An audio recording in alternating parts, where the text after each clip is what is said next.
अस्सलाम वालेकुम, मैं हूँ ज़ीशान नबी। एक दफ़ा एक किसान के घर में एक चूहे ने बिल बना रखा था। किसान और उसकी बेगम इस चूहे के बिल से बहुत परेशान थे कि चूहा उनका नुकसान बहुत ज़्यादा करता है। एक दिन वो दोनों बाजार गए और चूहे के लिए एक चूहादानी ले आए। जब चूहे ने वो घर में चूहादानी देखी तो वो बड़ा परेशान हुआ और उसको समझ लग गई कि अब उसकी शामत आ चुकी है। चूहा फौरन घर में रखे हुए कबूतर के पास गया और जाके कबूतर से कहता है कि किसान और उसकी बेगम आज एक चूहादानी ले आए हैं, तो लिहाजा अब मुझे इसका हल बताओ। कबूतर ने कहा, ये तुम्हारा मसला है, ये मेरा मसला नहीं है। मुझे उस चूहादानी से क्या गर्ज हो सकती है। चूहा परेशान हुआ और दोबारा भागता हुआ घर में रखे हुए मुर्गे के पास गया और मुर्गे से कहता है कि ऐ मुर्गे, घर में किसान और उसकी बीवी चूहादानी ले आए हैं, अब बताओ मुझे मैं क्या करूं। मुर्गे ने कहका लगाया और कहा कि मुझे इससे क्या गर्ज है, ये तुम्हारा मसला है, ये मेरा मसला नहीं है। चूहा फिर बहुत ज्यादा परेशान हुआ। अब उसके पास मशवरा लेने के लिए और हल तलाश करने के लिए एक आखिरी घर में रखा हुआ बकरा बचा था। चूहा फौरन भागता हुआ बकरे के पास गया और कहा कि बकरे, किसान और उसकी बीवी घर में चूहादानी ले आए हैं और अब वो मुझे जान से मारना चाहते हैं, मुझे इसका हल तो बताओ। बकरा एक दफा खामोश हुआ और फिर कहता है, वो चूहादानी चूहे के लिए है, बकरे के लिए नहीं है, ये तुम्हारा मसला है, ये मेरा मसला नहीं है। लिहाजा किसान और उसकी बीवी ने उस रात चूहादानी लगा दी। चूहा बहुत मोहतात था और सोच रहा था कि किस तरह बचे। आधी रात का वक्त हुआ और उस चूहादानी में से आवाज आई कि जिस तरह कोई चीज इसमें फंस चुकी है। जब वो मियाँ बीवी दोनों उठे तो उन्होंने देखा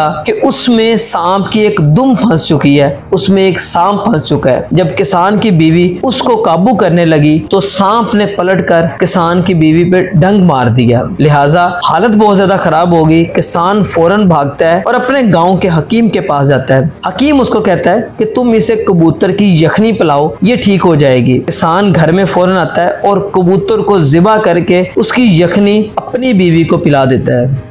जैसे ही वो उसकी यखनी अपनी बीवी को पिलाता है, उसकी बीवी की हालत कुछ बेहतर हो जाती है। अगली सुबह जब खानदान के लोगों को पता लगता है कि किसान की बीवी को सांप ने डस लिया है, तो काफी अफराद उनके घर में आ जाते हैं। जब घर में आते हैं तो घर में खाने का इंतजाम करने के लिए कोई चीज नहीं होती। किसान फौरन मुर्गे को पकड़ता है और हलाल करके उसका गोश्त पकाकर अपने अजीजों को खिला देता है। कुछ दिन गुजरते हैं और गुजरने के बाद किसान की बीवी उस सांप के डस को बर्दाश्त ना करते हुए जान की बाजी हार जाती है। अब पूरा खानदान इकट्ठा हो चुका है और किसान के पास आखिरी ऑप्शन उनको खिलाने के लिए बकरा ही बचता है। तो लिहाजा किसान बकरे को ज़िबा करता है और बकरा पकाकर सबको खिला देता है। इतनी देर में चूहा अपना साजो सामान बांधकर बहुत दूर जा चुका होता है। यही हमारी जिंदगी का मसला है, यही हमारी जात का मसला है कि जब कोई हमारा अपना, जब कोई हमारे इर्द गिर्द, जब कोई हमारे मुआशरे में कुछ मुश्किल और परेशानी में होता है तो हम ये समझते हैं ये हमारा मसला नहीं है, ये इसी का मसला है, ये जाने या इसका काम जाने, हमें तो इसमें किसी किस्म का कोई नुकसान नहीं है, ये नफा और नुकसान का जिम्मेदार खुद ही है। ये दौर ऐसा आ चुका है कि हर शख्स ये सोचता है कि सारा शहर जले, उसके घर को आग ना लगे।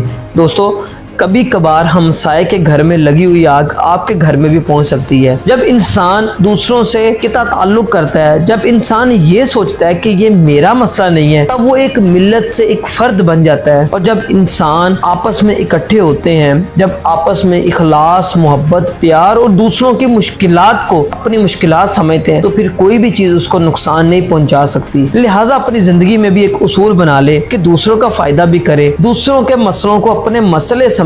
आज का दौर तो ऐसा है कि हम दूसरों के रास्ते में रोड़े अटका रहे हैं, हम दूसरों के लिए मुश्किलात पैदा कर रहे हैं। हकीकतन हमें ऐसा नहीं करना चाहिए। हमें दूसरों की कामयाबियों को अपनी कामयाबी समझना चाहिए, दूसरों की खुशियों को अपनी खुशियां समझना चाहिए और दूसरों के दुखों को खासकर अपने दुख समझना चाहिए। जिंदगी में एक बात याद रखिएगा, खुशी में शामिल हो या ना हो, गमी में एक दूसरे के जरूर शामिल हुआ करें, मुश्किल में एक दूसरे का जरूर साथ दिया करें। ये फर्द से मिल्लत का सफर तय होता है। अल्लाह हम सब का हामी नासिर हो और हम सबको एक दूसरे के मसले को अपना मसला समझने की तौफीक दे। बहुत शुक्रिया।